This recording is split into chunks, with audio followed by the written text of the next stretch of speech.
ქართული ოცნების აგრესიული და ბრალმდებლური პასუხი საფრანგეთის პრეზიდენტს ემანუელ მაკრონს ირაკლი კობახიძე ურჩევს უკრაინას მიხედოს, რომელიც მისი სიტყვებით გაწირეს განადგურებისთვის. ეს პასუხი კობახიძემ ჟურნალისტებს მაკრონის განცხადების შესახებ დასმულ შეკითხვაზე გასცა. მისი შეფასებით რეალური პრობლემა დღეს უკრაინაა და ეს პრობლემა ყველას წინაშე დგას. ეს პასუხი მოჰყვა საფრანგეთის პრეზიდენტის განცხადებას, რომელშიც მან საქართველოში შექმნილი კრიზისიდან გამოსავლად ახალი არჩევნების შესაძლებლობა დაასახელა. Salome Labadze მუშაობს თემაზე, ის გაგვაცნობს შეფასებებს. ემანუელ მაკრონი უნდა ითქვას, რომ ევროპის მასშტაბით არ არის პირველი ლიდერი, რომელმაც ქართულ ოცნებას პრაქტიკულად ახალი არჩევნების ჩატარებისკენ მოუწოდა, თუმცა ის, რომ ქართველი ხალხის ამ მოთხოვნას საფრანგეთის პრეზიდენტიც უერთდება, თანაც ასეთი მკაფიო გზავნილი საფრანგეთი კი არის ევროკავშირის გავლენიანი სახელმწიფო, ეს ოპოზიციის ვარაუდით შეიძლება ნიშნავდეს იმას, რომ შეერთებული შტატების შემდეგ ახლა უკვე ევროკავშირიც ემზადება ბიძინა ივანიშვილს და მისი რეჟიმის სხვა ლიდერებს სანქციები დაუწესოს. შესაძლოა, რომ მაკრონის ეს განცხადება სწორედ სანქციების ერთგვარი ანონსი იყოს, ამბობენ ოპოზიციაში.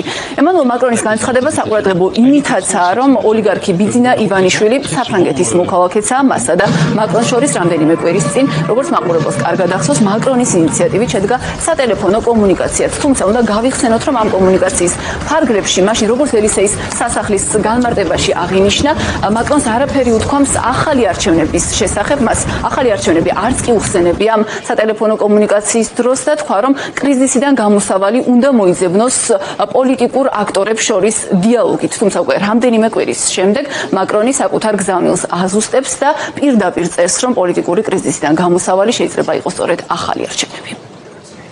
მაკრონის განცხადება ცალსახად აჩვენებს, რომ საფრანგეთი დგას ქართული ხალხის გვერდით. მაკრონმა პირველად ახსენა ახალი არჩევნები მის გამოსვლებში, ახალი არჩევნები, რომელიც კრიზისიდან გამოიყვანს საქართველოს. ეს ღია განცხადება არის მათი მხრიდან და ცალსახად აჩვენებს ასევე იმას, რომ ამერიკული სანქციები, რომელიც ქართულ ოცნებას დაუწესდა, გადამდები არის ევროკავშირისთვის და ევროკავშირის წევრი სახელმწიფოებისთვის. ჩვენ უნდა ველოდოთ კიდევ უფრო მტკიცე განცხადებებს ევროკავშირის წევრი სახელმწიფოებისგან. ევროპის ერთ-ერთი პოლიტიკური ლიდერის ემანუელ მაკრონის ეს განცხადება ნიშნავს იმას, რომ კიდევ ერთხელ ხდება დემონსტრირება, რომ საქართველო არის განუყოფელი ნაწილი ევროპის, რომ ევროპა არის ლისაბონიდან თბილისამდე და საქართველოში მიმდინარე პროცესები ახმოვი არის როგორც რუსული ჰიბრიდული ომის გალაშქრება, არა მხოლოდ ქართული სახელმწიფოს, არამედ ევროპის უსაფრთხოების წინააღმდეგ, ამიტომაც ევროპის პოლიტიკა და დასავლური სამყაროს პოლიტიკა იქნება ძალიან თანმიმდევრული და მტკიცე და ქართული ხალხის წინააღმდეგობასთან ერთად იქნება გარანტი იმის, რომ ეს რუსული სქემა საქართველოში აუცილებლად დამარცხდება. პრეზიდენტ მაკრონის კომენტარი არის ძალიან მნიშვნელოვანი ჩვენს ქვეყანაში მიმდინარე მოვლენებთან დაკავშირებით. სწორედ იმას ამბობს, რომ საქართველოს ჩატარებული არჩევნები არ ასახავდა ქართველი ხალხის ნებას, ამიტომაც არც ერთმა დემოკრატიულმა ქვეყანამ არ აღიარა ეს არჩევნები და არალეგიტიმური მთავრობა.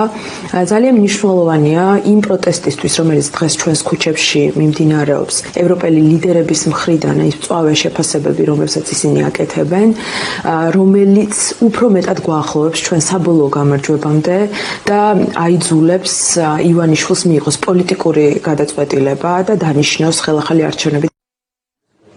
ქართული ოცნება კი მიუხედავად იმისა, რომ ბიძინა ივანიშვილი არის საფრანგეთის მოქალაქე და წესით საფრანგეთის ხელისუფლების კრიტიკულ პოზიცია მისთვის უნდა იყოს ანგარიშგასაწევი, არ მოერიდა ემანუელ მაკრონზე თავდასხმას. პირველი ამ მიმართულებით იყო ირაკლი კობახიძე, რომელმაც შეიძლება ითქვას, რომ საფრანგეთის პრეზიდენტთან სასაუბროდ შეარჩია იგივე ტონი, რატონითაც ის საუბრობს ხოლმე რეჟიმის მოწინააღმდეგეებთან ქვეყნის შიგნით, უფრო კონკრეტულად კი მიმართა ემანუელ მაკრონს, მიხედოს საკუთარ ქვეყანას და მიხედოს უკრაინას, რომელიც მისივე განმარტებით განწირულია განადგურებისთვის.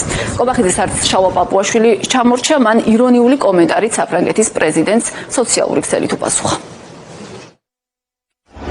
საფრანგეთის საშინაო პოლიტიკაში ჩარევას არ ვაპირებ, მაგრამ იმის გათვალისწინებით, რომ ფრანგების 61% მხარს უჭერს პრეზიდენტ მაკრონის გადადგომას და 50% სურს ეროვნული ასამბლეის დაშლა. ახალი არჩევნები შეიძლება პოლიტიკური კრიზისიდან კარგი გამოსავალი იყოს. თუ სადმე ერევა რუსეთი, მეზობელ ქვეყნებზე როცა საუბარი, ეს ერევა უკრაინაში და ურჩევნიათ ყველას, რომ უკრაინას მიხედონ, რომელიც გააწირეს განადგურებისთვის. საფრანგეთის პრეზიდენტმა მიხედოს უკრაინას, რომელიც გააწირეს განადგურებისთვის. მე ვსაუბრობ იმაზე, რაც არის რეალური პრობლემა, ხო?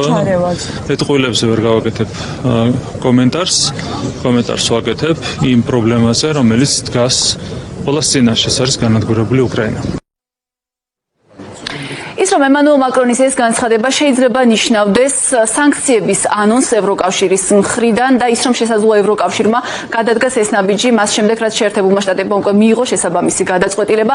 აი ამ მოლოდინს კიდევ უფრო აძლიერებს ის გამოხმაურება, რომელიც ჩვენ წავიკითხეთ ჯო უილსონისგან, ტრამპის უახლოესი გარემოცვის წევრი, ჰელსინკის კომისიის თავმჯდომარე და მეგობარი აქტის ავტორი, კონგრესმენი ჯო უილსონი წერს, რომ მიესალმება ემანუელ მაკრონის განცხადებას, რომლითაც ის მხარს უჭერს ქართველი ხალხისა და საულმე ზურაბიშვილის მოთხოვნა ჩატარდეს ხელახალი არჩევნები და ასევე მოუთმენლად ელის, რომ ამ მიმართულებით ერთობლივად იმუშავებენ დონალდ ტრამპი და ემანუელ მაკრონი.